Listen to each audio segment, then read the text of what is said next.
Hola, bienvenidos. Vamos a hablar hoy de un cuadro muy conocido, El Descendimiento, de Van der Weyden. Un cuadro que se pinta hacia 1440. Van der Weyden trabajó en Tournai y en Bruselas.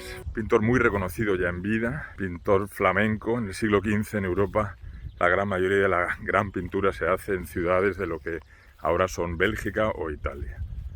Es un cuadro cuyo tema principal es el intenso dolor de las figuras que rodean a Cristo en el momento de su muerte, ¿no? Pensar una cosa, pensar que la labor del pintor es conseguir afectar nuestro ánimo, hacer que nuestra relación con el cuadro sea intensa, ¿no? Que sintamos empatía hacia el asunto pintado, y sus herramientas para conseguir eso son algunas cosas evidentes: pintar el dolor en los rostros. Fijaros en los ángulos de las cabezas, de casi todos los rostros caen lágrimas. Pero sus herramientas más interesantes para nosotros son las que son particulares al arte de la pintura, su lenguaje formal. Y os quiero hablar de una sola cosa que me llama mucho la atención al mirar este cuadro, y es la siguiente. Fijaros que en varios lugares del cuadro sucede algo peculiar. Si empezamos de izquierda a derecha, por ejemplo, la figura que viste de rojo, San Juan Evangelista, fijaros que el perímetro de su cabeza, en algunos lugares, el pintor lo ha pintado de manera que casi toque a las formas que lo rodean. A una tela verde en el lado derecho y a una tela gris de la manga de la mujer que está en el lado izquierdo. Estas figuras están en planos distintos, están más atrás que la cabeza de San Juan Evangelista. Y sin embargo el pintor ha querido en superficie, en el plano en el que él está pintando, que casi coincidan, que casi lleguen a tocarse, pero no lo hagan del todo. Este mismo fenómeno sucede en varios lugares en este cuadro. Fijaros, por ejemplo, en la mano izquierda de Cristo. Sus nudillos se acercan mucho a esa especie de pañuelo negro que cubre la cabeza de un hombre. Si vamos más a la derecha, fijaros que vemos un tarro blanco junto a la manga roja de una mujer. Ella es María Magdalena. El tarro seguramente es un tarro de una esencia muy cara, un perfume de nardo que, según narran los evangelios, ella utilizó para ungir los pies de Cristo. Bueno, el hecho es que de nuevo esa manga roja de esa figura de María Magdalena casi toca ese frasco blanco. Un poquito más a la derecha y descendemos un poco ahora y veréis como el dedo gordo de uno de los pies de Cristo, del que está en la parte más alta, del pie derecho de Cristo, casi toca el pañuelo que cae desde la cabeza de María Magdalena. Podemos ver esto mismo en otros lugares del cuadro. ¿Qué necesidad hay de hacer esto? Es como si el pintor intuyese que al pintar de esta manera, sin saber por qué, incide en nuestra percepción. Unas cosas un poco más obvias, y volvemos a esto en un momento. Fijaros en el cuerpo de Cristo, cómo está dispuesto de la misma manera que el cuerpo de la Virgen. Ahí se establece una rima visual, de la que inmediatamente somos conscientes, que nos está diciendo algo quizá más evidente en este caso. Está estableciendo un paralelismo entre la vida de esas dos personas. Fijaros también a la izquierda y a la derecha, los cuerpos de San Juan Evangelista a la izquierda, de rojo, y de María Magdalena a la derecha, tienen forma como de paréntesis, parecen enmarcar el resto de la composición, darle cohesión.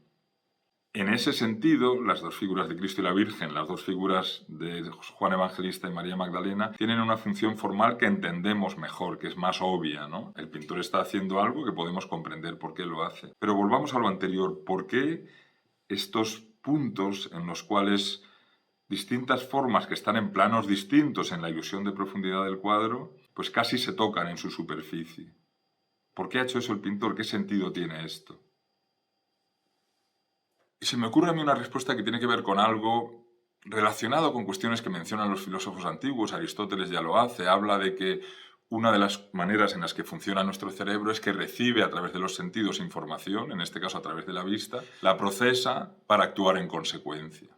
La ciencia moderna, los psicólogos, los neurólogos hablan de reconocimiento de patrones. Nos dicen que una de las cosas que hace nuestro cerebro de manera automática, cuando se sitúa delante de alguna cosa, de un campo visual, de información visual, lo que hace es procesarla. Y una de las maneras en las que la procesa es reconociendo patrones y, al hacerlo, distinguiendo unas formas de otras. Fijaros en esta foto, os enseño un ejemplo de lo que quiere decir eso. En esta foto estamos viendo un sofá que tiene un patrón, una serie de lunares o manchas negras sobre un fondo blanco, que nosotros reconocemos que todas ellas, cada una individualmente son diferentes, pero todas ellas pertenecen a un mismo patrón, a un mismo objeto. Sobre ese sillón vemos un perro que también tiene una serie de manchas. Esas manchas tienen una relación distinta entre sí y se insertan en un perímetro que es distinto del patrón del fondo. Si ese perro se moviese ahora, veríamos que esas manchas se mueven de manera distinta que el patrón del fondo. Esto es una manera muy burda mía de entender algo que me parece interesante en relación a este cuadro. Tenemos una función natural, una función visual, que nos hace reaccionar automáticamente de cierta manera ante información visual. Y una de las maneras en las que reaccionamos es relacionando distintas partes de alguna cosa que vemos.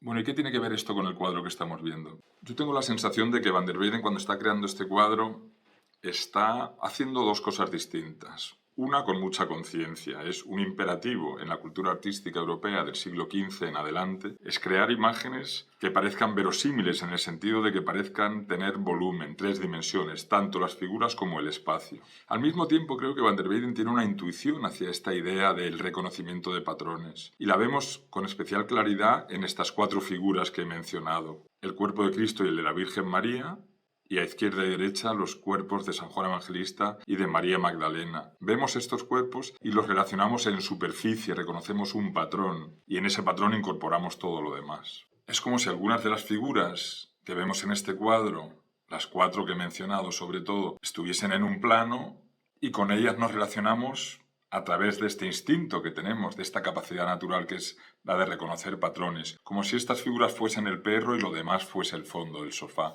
El pintor está activándonos de esa manera, está apelando a la manera en la que, sin tener conciencia de ello, nos relacionamos con las imágenes. E intentando contestar a la pregunta de por qué esas otras cuestiones sobre las que he llamado la atención, por qué esos puntos en los que distintas formas casi se tocan, el brazo rojo de la Virgen con el tarro del perfume, la mano izquierda de Cristo con el paño negro, la cabeza de San Juan Evangelista con las telas que tiene a ambos lados. ¿Por qué hacer eso? ¿Por qué hace eso Van der Weyden? Pues no lo sé, pero se me ocurre que podemos ver esos puntos como una especie de huella de una preocupación del pintor, que por una parte está intentando que el cuadro parezca tener volumen y 3 dimensiones, profundidad, y por otro lado está intentando llamar la atención sobre lo que ese cuadro tiene de diseño en superficie, de un patrón que reconocemos instintivamente.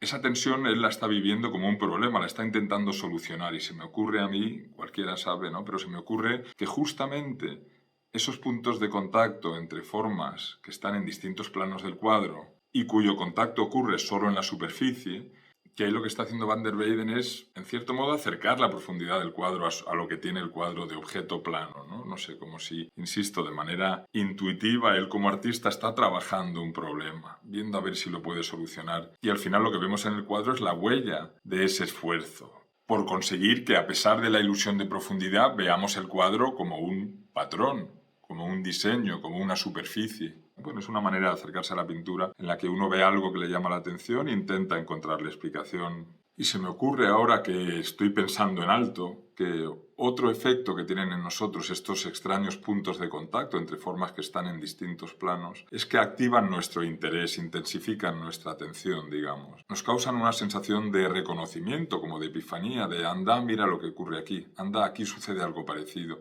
Y creo que es una forma más en la que Van der Weyden, de forma intuitiva, está tejiendo una red que va intensificando nuestra relación con la imagen que estamos viendo. Bueno, lo dejamos ahí y nos vemos en otro vídeo.